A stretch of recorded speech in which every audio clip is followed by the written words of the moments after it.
Here's a list of our favorite things to do when we visit Miami.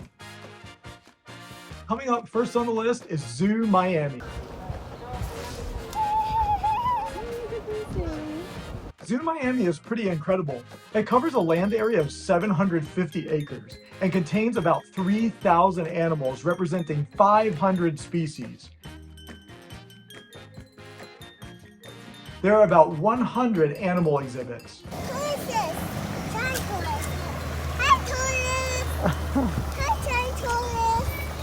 As you can imagine, animals from various regions of the entire world are represented. Florida, of course, but also Asia, Africa, the Amazon, and Australia. Even though only 324 acres of the zoo is actually developed, that's still a lot of land to cover.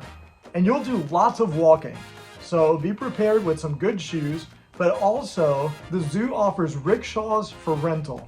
We passed by these when we were visiting the Miami Zoo, but this was a huge mistake. We highly recommend taking advantage of the transportation options which are available at the zoo. The Miami Zoo is so huge that we felt like our legs were going to fall off at the end of the day. And while we did Zoo Miami in one morning, because that's the way we do things, we really recommend carving out an entire day to actually enjoy all that this zoo has to offer.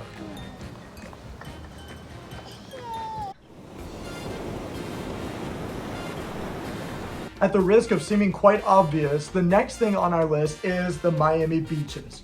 And let's face it, even with all the other things that there are to do throughout the city of Miami, a major reason that so many people visit the Miami area every year is its beaches. And yes, I do know that Miami Beach is technically a separate municipality from Miami altogether, but who cares? You're down there for the beaches. And the most famous beach of all is South Beach. This beach is famous for its lively culture and also for its beautiful Art Deco style district.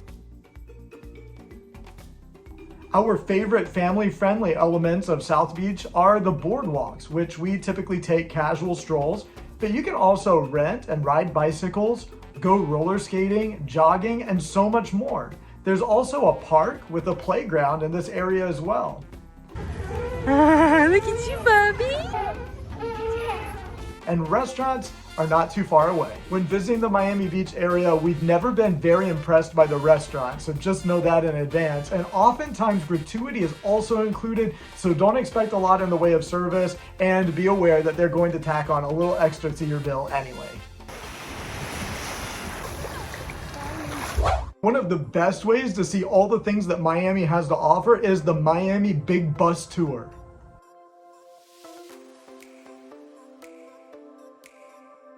On this tour, you'll hop aboard a double-decker bus as you explore all of the various districts of Miami, including Wynwood Walls,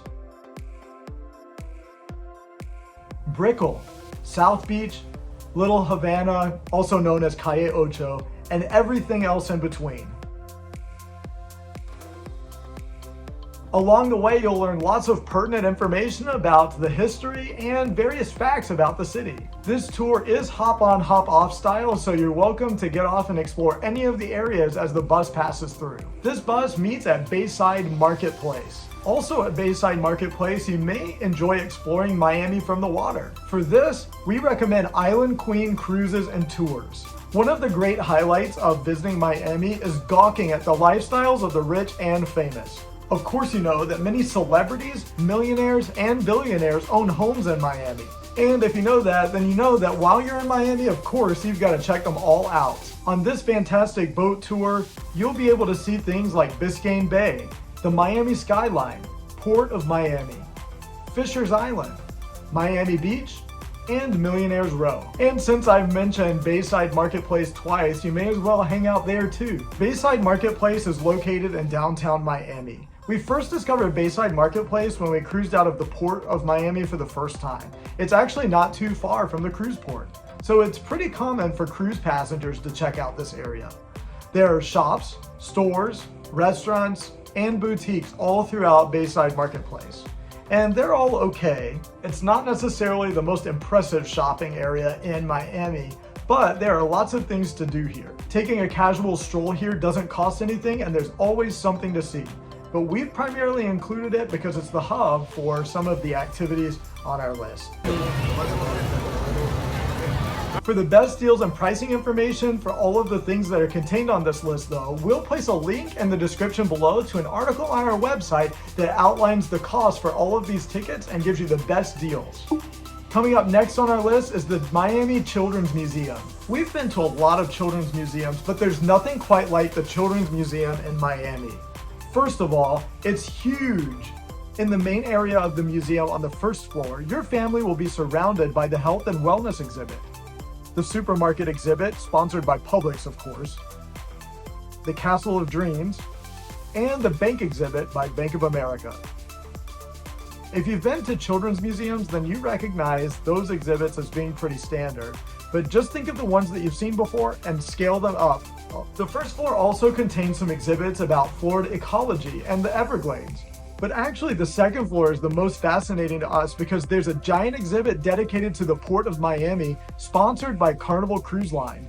That's right, there's a giant cruise ship right in the middle of this children's museum. Who wouldn't love that? The remaining second floor exhibits are dedicated to creativity, the arts, and music. The music exhibit contains various interactive displays allowing you to make your own music, and an exhibit which is all about the visual arts with some hands-on and interactive elements as well. Another can't miss Miami attraction is Villa Viscaya. Villa Viscaya is probably one of our favorite historic homes in the entire state of Florida. This home is the former estate of the late industrialist John Deering and harkens back to a time when America's wealthiest entrepreneurs built their homes reflecting the styles and architecture of Europe.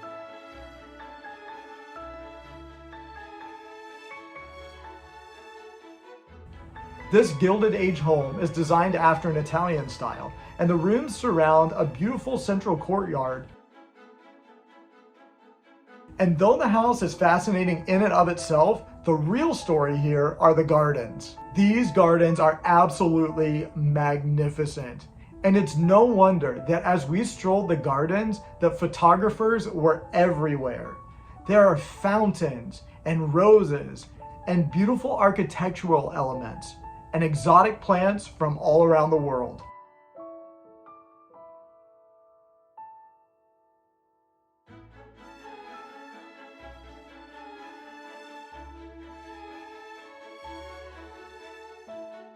Wandering through this place was a pretty amazing experience.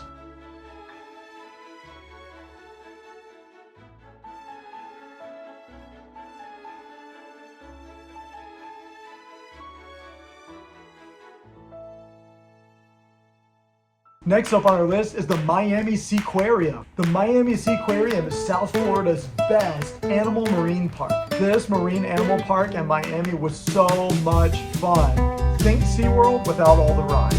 There are numerous exhibits and shows educating guests about all of the marine animals. There's a stingray touch tank at the entrance, which is always popular with our daughter. There are also animal shows. Our favorite were the dolphins and the sea lions. And fair warning, you may want to sit a little bit farther back because if you sit too close, you are going to get soaked. We did Miami SeaQuarium in one afternoon, but honestly, that wasn't enough time. We found ourselves rushing around from place to place trying to meet the schedule. There's so much to do that you may as well make a day of it. Finally on our list, when you visit Florida, you've got to check out an Everglades airboat tour. There is nothing that's more Florida than zipping around wetlands and seeing alligators in their natural habitat. You'll probably be most surprised by how much you really don't know about these amazing reptiles. And if you haven't done it before, you might also be surprised by how much fun an airboat is. This is definitely a unique experience. We were reluctant to ride an airboat with small children, but after asking around to our friends, we were assured that Vivian would be fine. And she, in fact, was. And more than that, she absolutely loved the experience. We did warn her in advance that it would be loud, but she handled the sound just fine because we were given noise-canceling headphones anyway.